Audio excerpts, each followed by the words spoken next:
Disruptive Chef Entrepreneur Show. I'm your host, Christian Fischer, and today we have a really unique special episode for you. Today we're going to give you the power of speech. There's none better at this than Chris Cummins, our guest for today.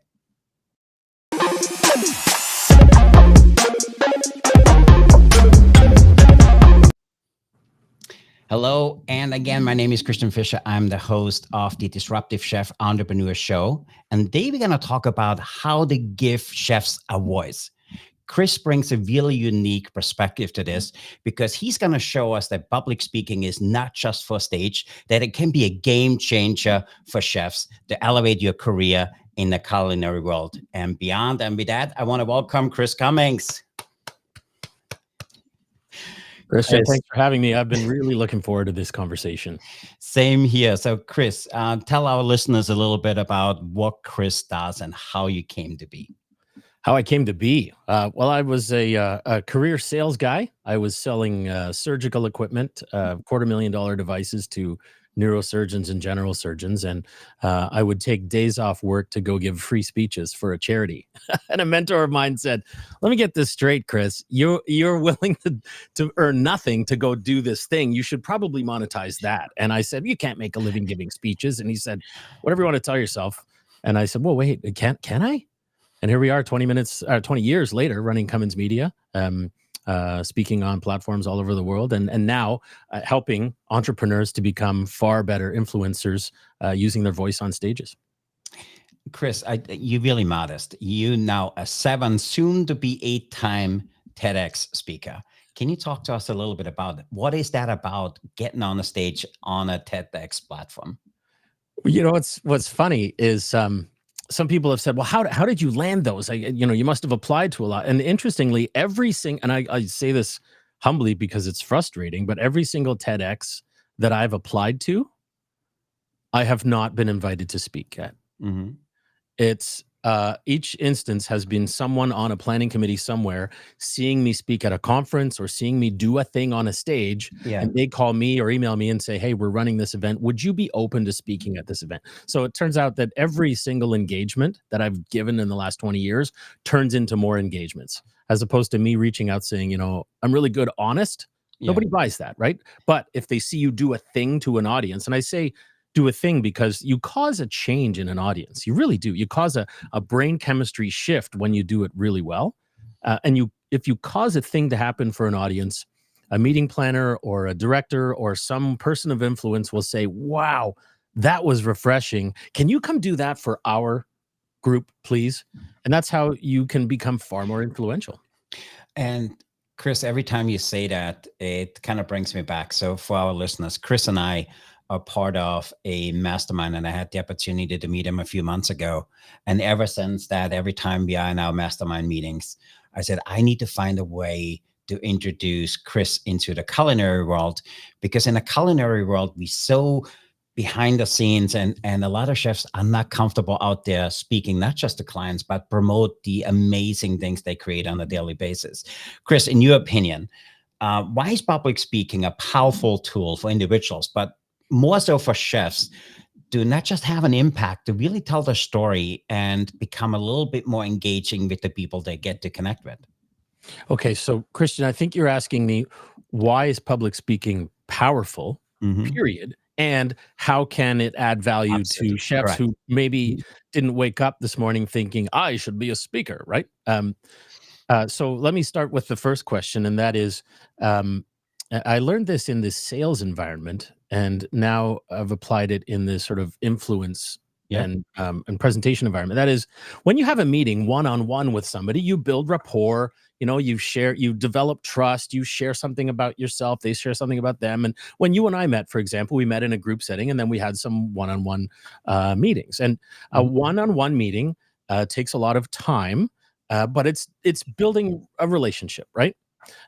Where speaking and where presenting adds a lot of value to your business in my opinion, any entrepreneur, anybody, is the opportunity to address one to many instead of one to one. So both the good news and the bad news is that it's terrifying to get in front of more than one person for some people, right? Myself included. When the first time I gave a presentation in school to my class, Yep. I don't think I slept, right? I think it was a grade 4. I would have been 8 years old. I gave a presentation about cats, absolutely terrified. Most humans are not interested in getting in front of a group of people. But you can work that muscle. Eventually, the muscles get stronger. But I will say that the nerves never go away. But once you can become effective at a one-to-many meeting, then you're multiplying yourself, aren't you? Yeah. Right? I love what you just said, because you started out, there's a way of presenting and there's a way to speaking, and not just speaking, engaging somebody. What is that like? How would a chef take that skill of yours, or maybe you have a tip or a trick or two for chef to have just a higher level conversation when they communicate with somebody? How can a chef have a higher level conversation when they communicate with someone? I would argue that we, as humans, are so wired to protect ourselves from threat, right? I mean, we're wired that way, and it makes a lot of sense. So we are often not willing to put ourselves in a situation where we could be harmed. Now, the harm could be physical harm or it could be intellectual harm, right? So I'm talking intellectual harm now. It's counterintuitive to put yourself in a position where you might be harmed. And so most people don't. But one of the things that I've noticed, and this is not rocket science, but it takes a lot of work in the background in order to get to that place. When you can be the same person in a one-to-many scenario as you are in one-to-one, you win hearts and minds. Yeah. But if I go from your buddy Chris, us chatting, to presenter Chris, welcome, thank you for being here, we're going to do a thing now, the audience sees that, and it feels strange, right? So I totally connect with that, because I struggled with that, and we doing the show. I feel like I'm getting better at it. But for me, Chris, is what I love about having conversations with you. You and I, we set our meetings, but then we going for 3. And it's not just because we kind of dragging it out. It's an amazing conversation every time we connect with you. And you have that really innate ability to say, hey, whoa, what did you just say? I think you need to share it this way, so you have a bigger impact. What you just said is not just chef specific, is anybody industry. How can you share, or how can somebody take a experience, something they went through? How can they just shorten that conversation and have a bigger or more impactful conversation, or sharing it? Like what you were telling me, Christian, if you tell this story, come from this perspective, or what you just said, hey, you're becoming a presenter. For me, I want the listeners to learn a little bit your thought process when you hear somebody speaking, or when you talk to somebody. For me, that's a super powerful gift you have, and our conversations go on forever. Talk a little bit more about that. Sure. So I have several responses. So, and that gets me to the second part of the answer to your question. And that is, we're so afraid of being vulnerable, we're not vulnerable. But if you can be vulnerable on the stage, it becomes incredibly attractive to your audience. That vulnerability, I've noticed, it allows them to realize, oh, this guy's human. He's just another dude, and he's flawed, and I'm flawed, and so now we have at least something in common. Whereas if you're too perfect, if you're too polished, if you're too much of a presenter, they're like, this guy's not real. He's not real. So, telling your story, and by story I mean your origin story. Some people call it your genesis story, your where you started. It's really attractive, but it's going to probably require you being real about some of the things that you're not all that proud of or happy with, or some people might not know about you, right? Revealing that you are flawed is terrifying. I would argue, if you are, let's give a non-chef example. If you're teaching time management seminar and your self-deprecating humor is making fun of the fact that you're late for everything, that's going to harm your credibility. Mhm. But if you're giving a time management seminar and your self-deprecating humor is that you're not good on ice skates, like that doesn't harm your credibility, but it makes you human. Do you follow? Yeah, absolutely. So I would argue what will allow chefs to build stronger rapport with a one-on-one and a one-to-many is for chefs to figure out what is your origin story. Like, how did you start? Where did you start?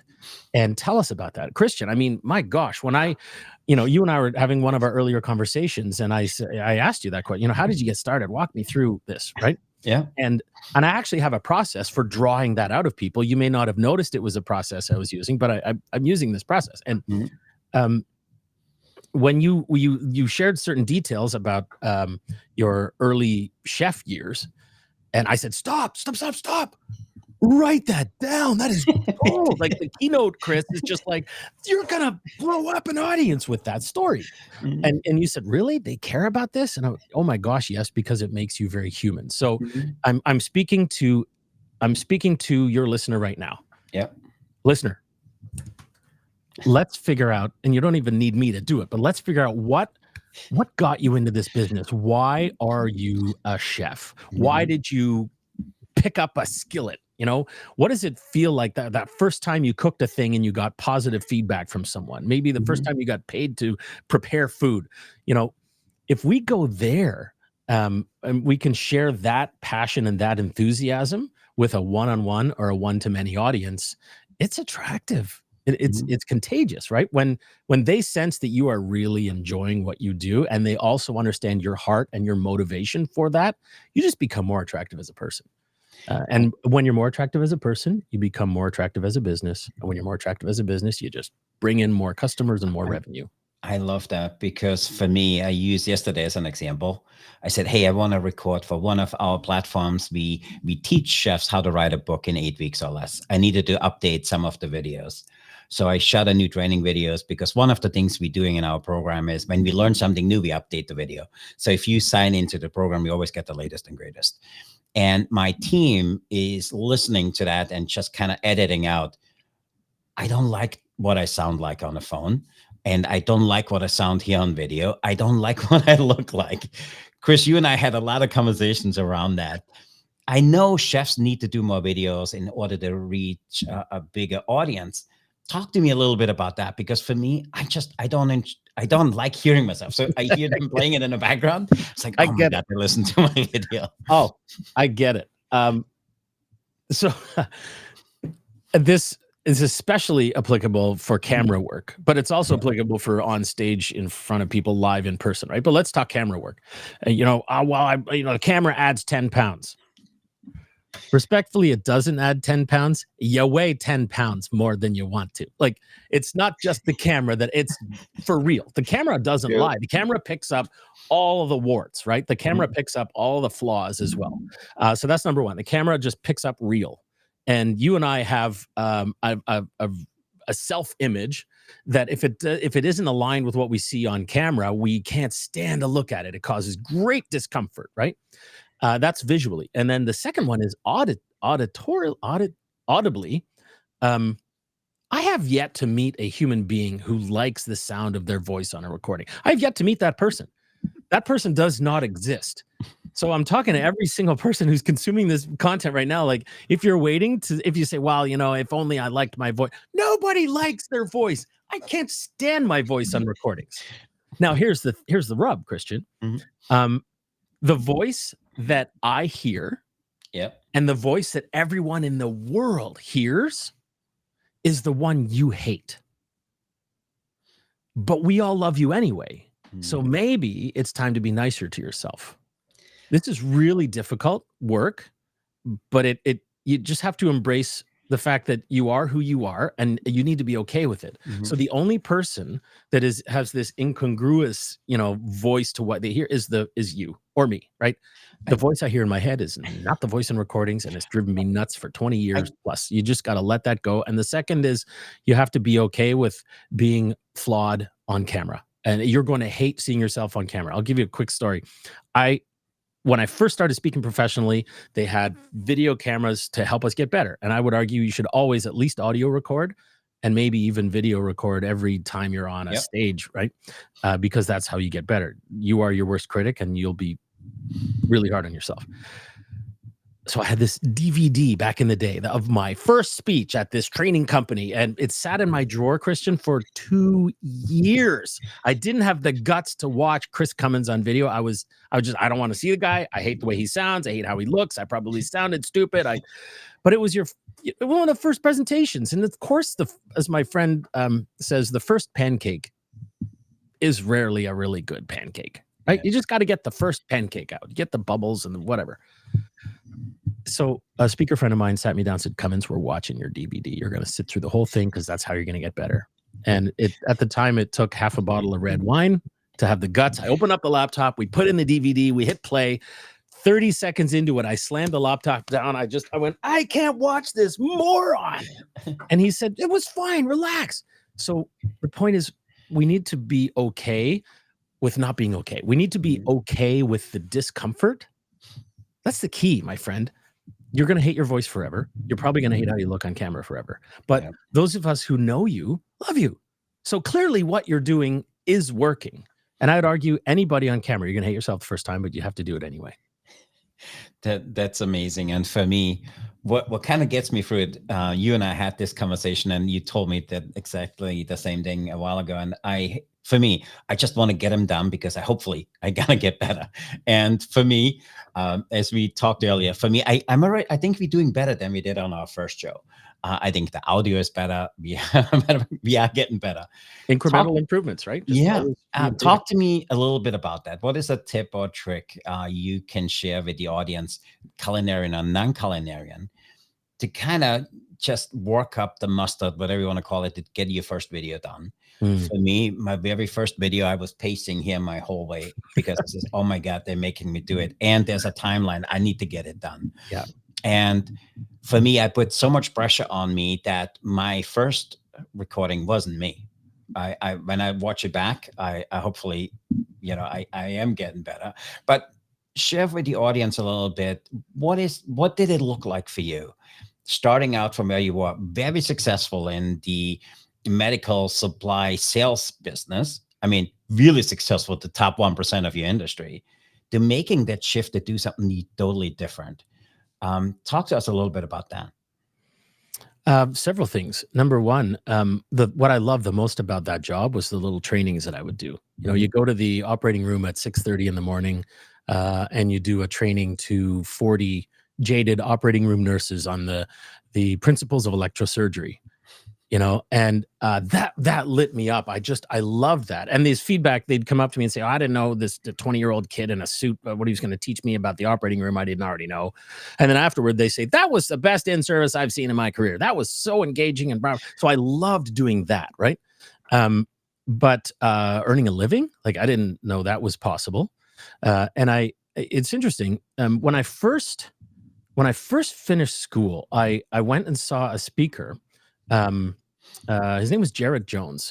He was one of the CEOs of a Coca-Cola bottling organization. And I would always sit at the front row. I mean, you probably do this too, Christian. I sit at the front row. I want to meet the speaker. I want to take tons of notes. Like, I am here to absorb as much knowledge and wisdom as I can. And, afterward, of course, I can pounce up and go chat with the person and build rapport, or at least, vacuum some wisdom.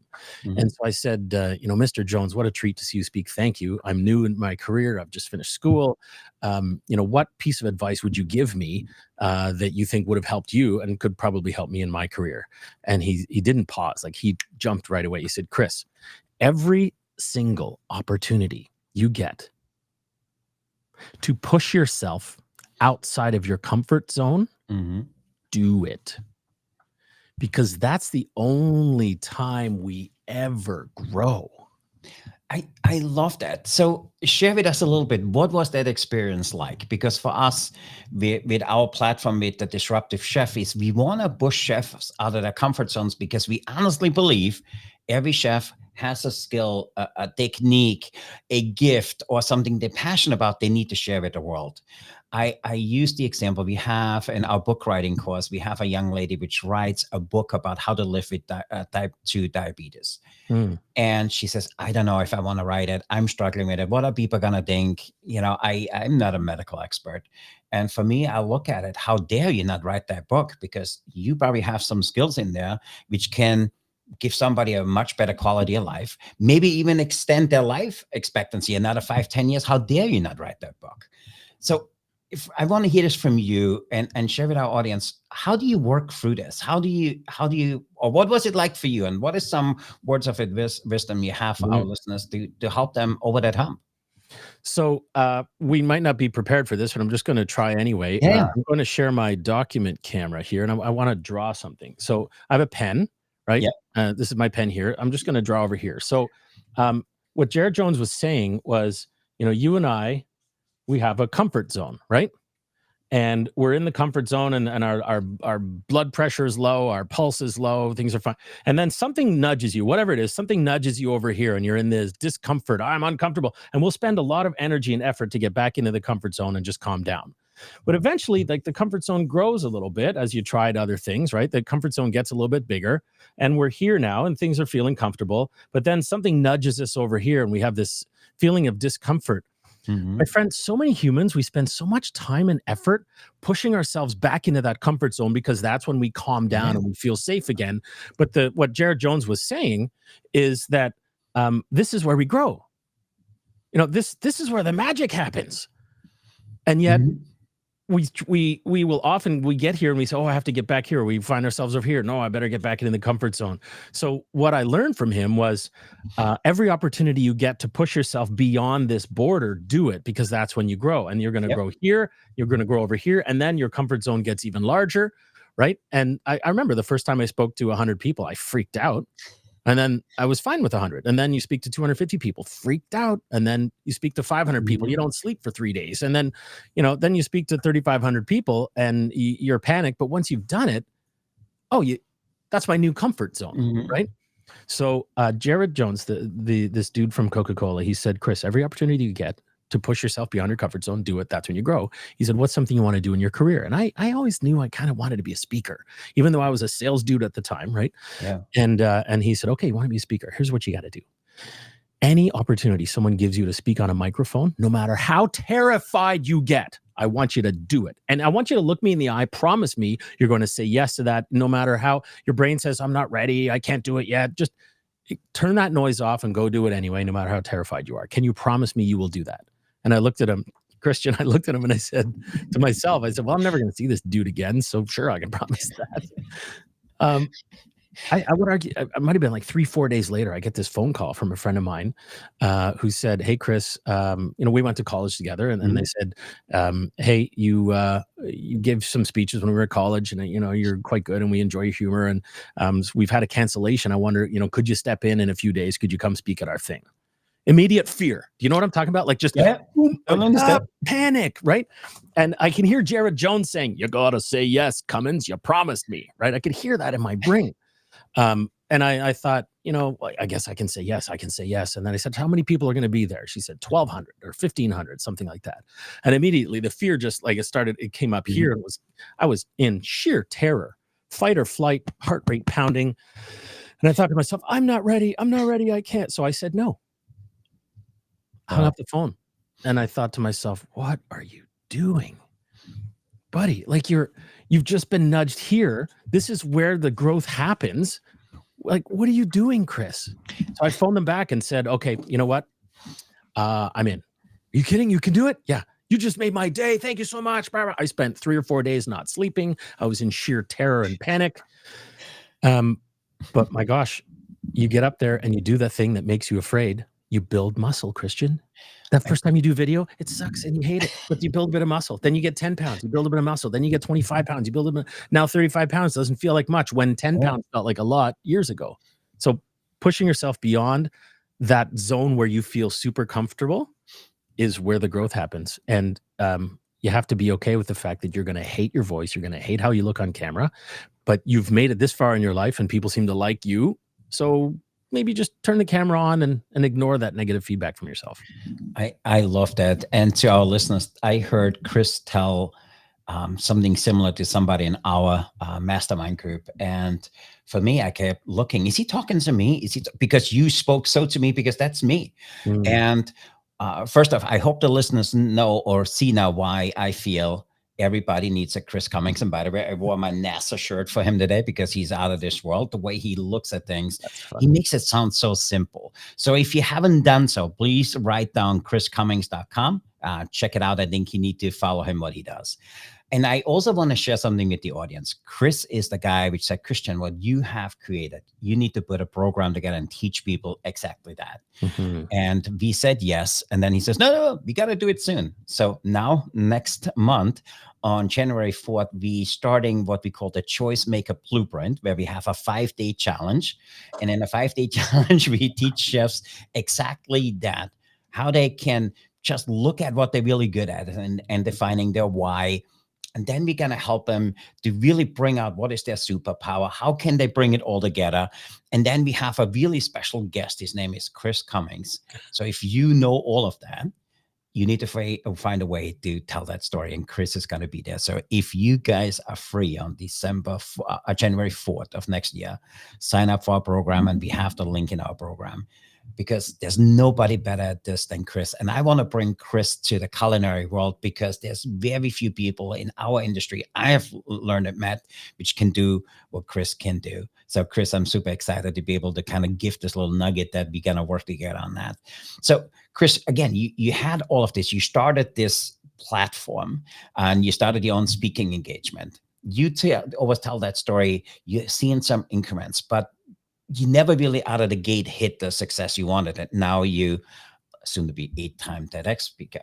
What helped you get through that time where you said, you know what, I just go back and sell medical supplies. I was good at it, but I'm not passionate about it, but I'm good at it. Rather than doing what I do. I find a lot of chefs which think, I want to do something else. I want to start a restaurant. I want to write a book. I want to do something else. I have a really good chef friend of mine. He's an amazing teacher of students for baseball. I don't know anything about baseball. Now I'm helping him write a book about baseball, because he is an amazing teacher, the way he looks at students, teaching them the sport. So how was that for you? Help our listeners a little bit, give them a glimpse into, there's that ceiling where you feel like, you know what, I just need to give up. How do you work through that? I might butcher this concept, but there's this concept in Japanese culture. There's this phrase called ikagai. And as I understand it, it is the intersection of where what you're really great at, like your gift, what you love, your passion, what the marketplace will pay for. It's the intersection of feeling fulfilled, earning a living, doing what you love, adding value to the world. That intersection where all of those things intersect, therein lies your vocation. Like, do that. And I think too often we are afraid of pushing ourselves a little bit to do that thing, because we think, well, what if it doesn't work? Yeah. And I like to flip things around. Like, what if it does work? Like, what if my book doesn't sell? What if it does sell? What if I can't write a book? What if I can write a book? And so all those negative words that are going to hold you back, you can just invert them, and they can likely propel you forward, right? But hearing you mention the baseball, for example, that's a passion, right? That is an innate thing that person enjoys. They're going to be very good at it, and they're going to be passionate about it, which will therefore be attractive. It also lets people see a side of that person that maybe they wouldn't see in just the chef world. So absolutely. If you can show up as you, and I almost don't want to use the word authentic, because I think it's overused, but if you can show up as the real you, I'm me. I'm the same guy, you and I, face to face, having a sandwich, as we are on Zoom, as I am in front of thousands of people. If you and I can show up as the real person and be vulnerable, it's just attractive, man. And you will attract investors to your business. You will attract, customers to your restaurant. You will attract employees by just the person you are. I absolutely love that. And for me, it just kind of brings back where he was. He felt he needed to write a book about mindful eating, because that's what he's passionate about. But his hobby always was teaching baseball. And I said, how are you good as a teacher? He says, my teams usually win. And people know when I teach them or when I'm the coach, we will win. And I said, how do you do that? Oh, it's easy. It's easy for him. And so I said, you need to write about it because it's not easy. If you think it's easy, a lot of people work really hard on it. And I've seen some of the coaches my kids have. They won. When he talked about it, he lit up. I said, that's what you need to write about. The mindful eating book can come. You And mentioned this. yeah, I think of the phrase unconscious competence. yeah. In a lot of cases, like people with expertise, they just assume everyone has that level of expertise. I have this where I just think, really, the thing I do on the stage, is it that special? And some people say, oh, Chris, you're just so humble. Well, no, it's genuinely, really? I mean, is this really a thing? And you, Christian, you have gifts that you think, well, gosh, this just comes innately. I'm just a chef. Nah, Mhm. you bring so much value to the world around you. And I think all of us have certain unconscious competencies Yeah. that we don't realize are gifts, that when we bring those to the world becomes a better place. I absolutely love that. And I know I want to be respectful of our listeners. We usually stay within a half hour, 35 minutes, but I have a few more questions. And one of them is let's go a little forward. So looking at working with some individuals you did, doing what you do with your amazing program, or speaking to organizations, what impact did they see by not just listening to you, but implementing the tips, tricks, and tools you shared with them? I wanted to step back, and I would say there are very few parts of one's life that don't improve by becoming a better communicator. Yeah. When you become a more effective communicator, your relationship with your spouse improves, your ability to attract great employees improves, your ability to communicate with those employees, Yeah. to be a great parent, to be a member of society, and just a productive member of society. So consistently, the feedback is, once I became more comfortable with the discomfort of being on stage or being on camera, I had a bigger impact. Mhm. So your once your impact grows, so does your revenue as a business owner. It just does. Mhm. As you can reach more people, and they authentically think, wow, I want more of this person in my life, whether it's over video or one-on-one, or they come into your restaurant and you walk out to the table and you say humbly, thank you so much for coming to the restaurant. I first started in this business. My first egg I spilled on the floor and I was terrified. And today I'm so thankful I get to run this business, and it's because of you who come into this. But you just build that rapport at a table touch as a chef. You'll blow people's minds because so few people have the guts to come out and be real and Yeah. vulnerable. So whether you do that on the one-on-one as an effective storyteller and communicator, or you do that one-to-many as an effective storyteller, as a CEO of a large organization, the consistent feedback is, wow, I'm much better able to engage an audience and influence that audience. And gosh, when you can influence, good things happen in your business and your life. No, I love that because for me, I always struggle when I hear that because as I started out cooking, there's something called a consommé or a stock where the chefs prepares, which becomes the base of everything. My very first chef job, the chef asked me to strain the stock, and I did. I kept the bones and the mirepoix, the vegetables, not the actual stock. You And dump the stock out. maybe we need a clearer instructions. Yeah. But you're absolutely right, because for me, I felt this 15 years ago. I wanted to be a better husband, a better parent, a better in my business, and I realized it was all on me. In order to become a better parent, I needed to become better. If I wanted to become a better spouse, I needed to become better. And if I wanted to do better in my business and my career, I realized I needed to do. And for me, I started bringing in mentors into my life. Looking at you, how can people get advantage or get a hold of you? First off, how can people connect with you to work possibly on a mentorship? Because I believe everybody needs a Chris Cummins. Talk to us a little bit about how the audience can get a hold of you and how they can consume your content. Sure. Well, first and foremost, chriscummins.com/disruptive chef. We're going to have a tool that any of your listeners can download to help you become a better presenter. Of Love course, that. then you Thank you. can opt into our newsletter, and we'll keep in touch with you. I do have a program that helps you to draw your story out of you and helps you to become better at telling that story. It's not just presentation skills, my friend. It's not just, where to stand on a stage or, how to make eye contact with the camera. It's more about becoming comfortable with the discomfort of presenting. And people have said, Chris, I mean, you didn't look nervous up there in front of, I was at a talk with 1,500 people last week, and they just said, Christian, I had 1,500 people doing the wave. Like they're going, I love that. And they said, you just look so calm and just so, and I said, right? You said, you look so calm. And I said, I wasn't. I was pacing around backstage, wearing a hole in the carpet. But you train yourself to go toward that fear. That terrified feeling. You actually go toward situations that will cause that feeling. And once you rewire yourself to go toward those things that cause the growth, you almost become comfortable with discomfort, right? My program helps you to draw your story out of you and then become far more comfortable delivering that story, whether it's on camera, having a conversational show like this, or on stages. We help you to become a far more effective presenter. And I've figured out a formula for a standing ovation. When you do this and you cause this and you make this brain chemistry shift and you drop some dopamine there and you punch in some cortisol and you make them laugh and you cause those things.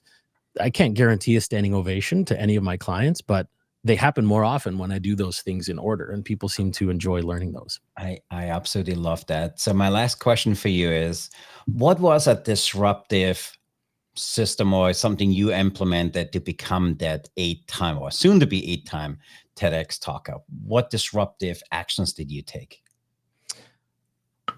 Don't follow the masses. Like, look at what everyone's doing and generally don't do that. That's disruptive, right? If you look at the average income, the average, I don't know, number of visitors at a restaurant, don't look at what the average is doing. So the disruptive piece I would suggest came from, number one, embracing fear, like going toward that uncomfortable spot, right? Finding these and creating these opportunities. And number two, a phrase that I've learned from several mentors is success leaves clues, Christian. Yeah.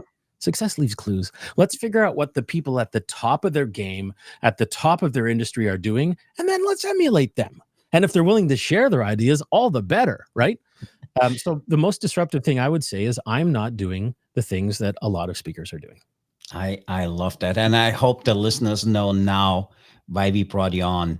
And for me, what I admire most on you is the level of service. Every time you speak, you're coming 100%. I want to service. I want to get those guys better with nothing, no expectations in return. And for me, I'm super proud to call you, hopefully my business partner and my dear friend. You've been amazing. I love having you here. So if you haven't done so, please check out chriscummings.com. Make sure you go to Chris Cummings /disruptive chef. Download that tool from him.